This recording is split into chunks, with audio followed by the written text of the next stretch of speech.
Welcome back, everybody. Rainy Tuesday morning, final half hour of the show. Get your full ready for tonight's game coming up in just a little bit. Actually, our next guest can certainly do that. Saw late yesterday afternoon, word got out that Sheyenne girls basketball is going to need a new head coach because the current head coach is heading to the college game. Kenyon Wingenbach has agreed to become Kim Wager's new assistant coach for the Cobbers at Concordia. And he joins us this morning to chat about that. It's great to see you. Let's first get the big stuff out of the way. How do the Wolves win this series against the Thunder? Oh, this is going to be the big one, but man, they've been so fun to watch. I think the big thing has been Julius Randle is Awesome. perfect for the playoffs. He'll drive you crazy during the regular season, but man, he has been lights out. So, like my son says, my son knows everything. He's 9, so he said, every single guy, every star that the Thunder has, the Wolves have somebody to guard them. So. We're going to go for the Wolves here in 6. Okay, Wolves in 6. There it is. Love it. I was just talking about before you came on, the state track meet gets going tomorrow. Has that not been renamed for your dad yet? He owns that place. Come on. What's going on? Yeah.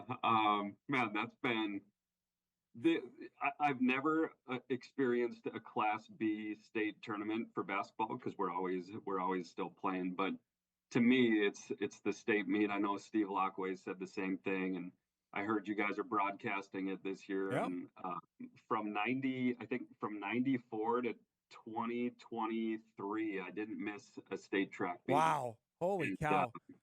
Yeah, it's the best event, and it's always going to be super cold and rainy one day, and you're going to get sunburnt the next day, and that's just how it goes. But what an event. It's going to be outstanding again this year.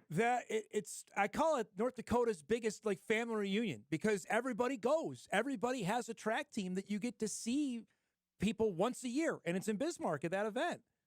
Yeah, for sure. And for me, it's actually like a family reunion because we had obviously my dad, but my uncle, and then my brother-in-law, my mother-in-law, and they were all coaching different teams. And so we were glued to the track for everything because we've got, athletes to cheer on everywhere. So it's been an awesome event, and it just keeps getting better. I was there. You were there, 2010. Everyone was there when Laura Racler got beat by Morgan Milbrath from Minot, who was a tremendous athlete in her own right. We didn't know her then. That was one. I remember I called back to the station like, "Hey, we got breaking. Laura Racler just got beat, and she doesn't lose ever." Yeah, so Morgan has been an assistant with for you me guys. the last 4 years. So picking her brain and being around her and allowing our kids to kind of get inside an elite athlete like that. But I remember that too, and it was kind of shocking, right? Yes. You think Laura's just a machine, like a robot, and she just goes out and does her thing, and Morgan got her. But outstanding. Do your current team know how much of a stud Morgan was in high school and college? I try to remind them as many times as possible. Yeah. So, I can't brag about myself, so I may as well brag about her. So, yes, they are aware, and we make it well known that. Even around town, you see the NDSU bus and her face. Yes, is on it. correct. Yes. So they know who she is and what she's accomplished, and she's been a huge asset to our program. It was a stud for the Bison track team as well, part of their historic relay team that made it to Oregon a few years ago. All right, let's chat about you, my man. First, congratulations. Second, how did this come about of getting in the college game and going to work for the Cobbers?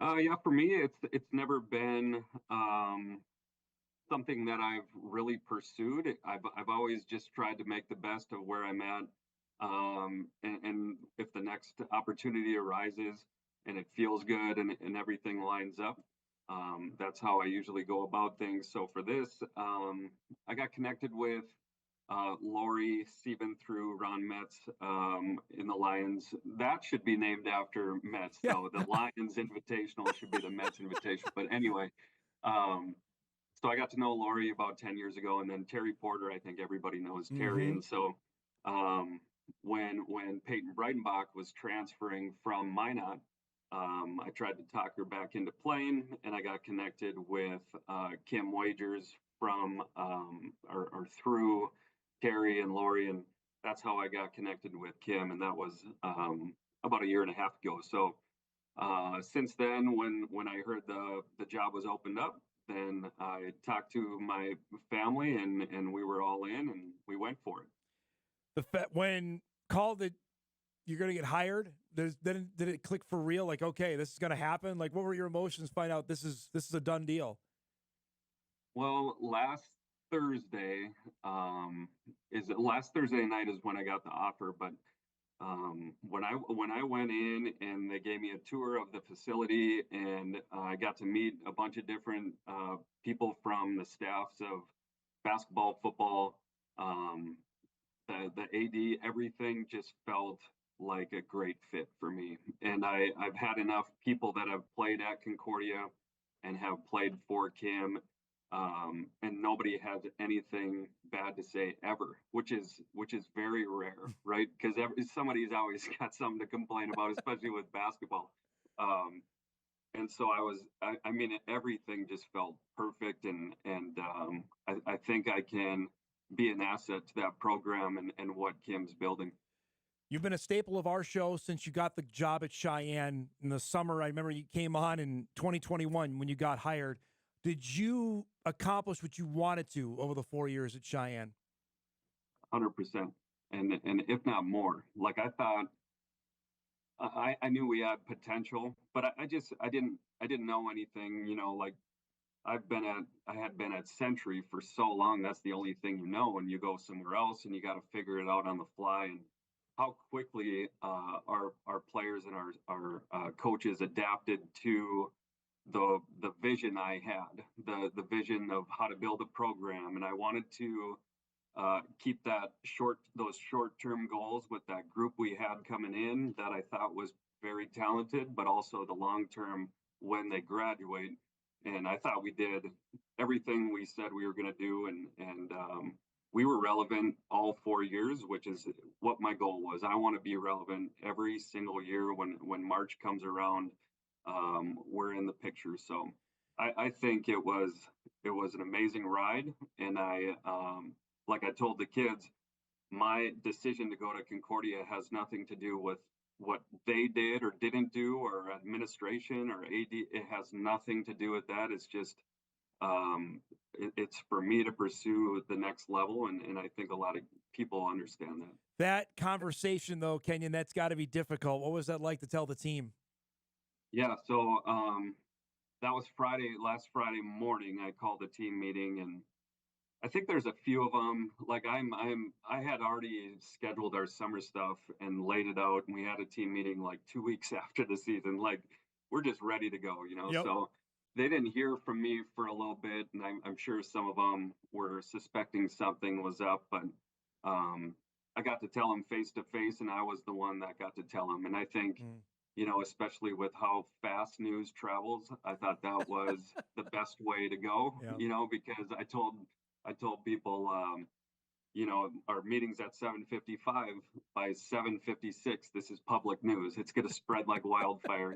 So Yep. I had made sure I told everybody that I needed to tell before I told the girls. I kept my circle small, and I got to tell them face to face, and I'm meeting with a few of them individually, just to transition moving forward. But I have their back. They know that. And again, it's nothing they did or didn't do. I appreciate everything they put into the program, and I hope they can respect my decision. What is the biggest challenge you have ahead of you that you haven't done yet? Recruiting comes right to mind. What is challenge number one now for the new job?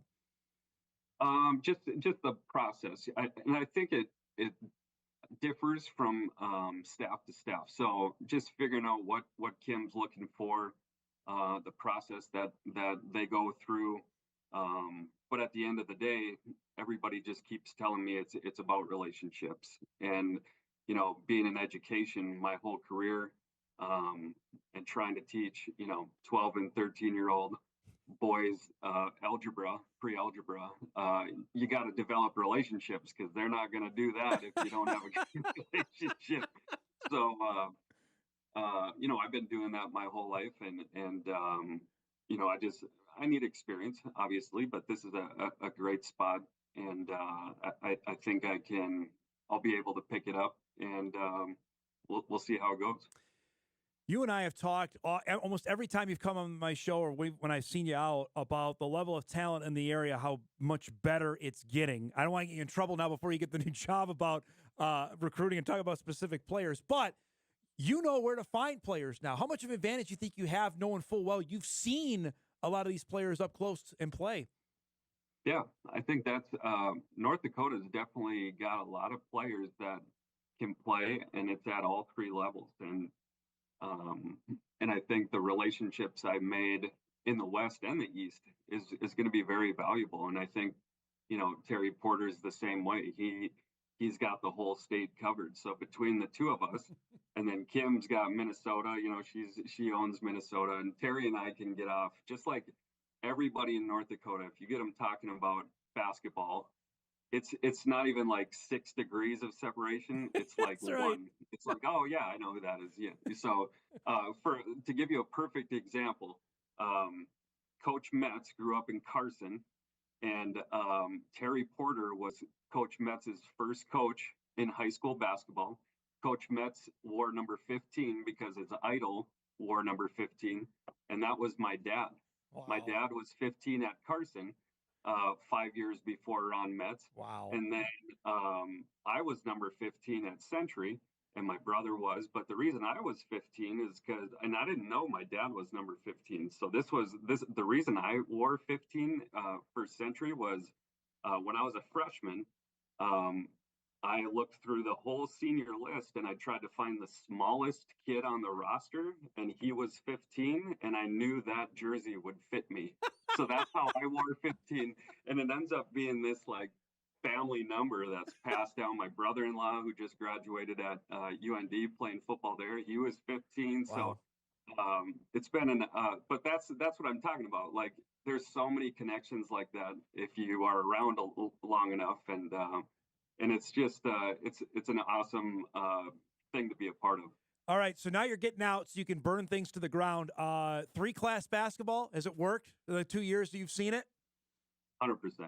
Yeah, 100%. And I'm kind of glad that they, with Valley and Devil's Lake experiencing so much success, and Kindred, letting it play out just a little bit longer. Okay. I think that was the right call. I know we were all kind of wondering what was going to happen, and they all petitioned, and we were totally fine with that. But the fact that the board saw, like, let's just wait a little bit longer and before we start to mess with this thing. But I think I don't know how you can say that the old system was better, especially where we're at now. Nope. So it's been great in my eyes. Well, it's great to see you, bud. Congratulations on the new gig. I'm looking forward to seeing you on the sidelines now in the MIAC coming up this coming winter. Congrats. Enjoy you got like a week off where you get the new job, right? Yeah, a week off. Yep. And I got to purchase some maroon. I've never worn maroon in my entire life. So, well, that's Bismarck colors. You can't wear Bismarck colors. So that's right. So I'm going to be wearing maroon. I'm going to be coaching college. It's all different. So I'm excited for the new chapter. Thanks for the time, bud. Be well. We'll talk soon, okay? Sounds good. Thanks, Dom. Kenyon Wingenbach joining us now. I could say former Cheyenne girls basketball head coach. He's taken over as Concordia's top assistant on the women's side. Appreciate that. Yeah, there is no maroon in the Wingenbach household. If anybody knows the Century Bismarck rivalry, that goes without saying. We'll take our final break. We come back. We'll set you up for tonight's showdown. Game 1, Wolves Thunder. And we'll wrap things up here on a rainy Tuesday morning. Back on Hot Mic after this.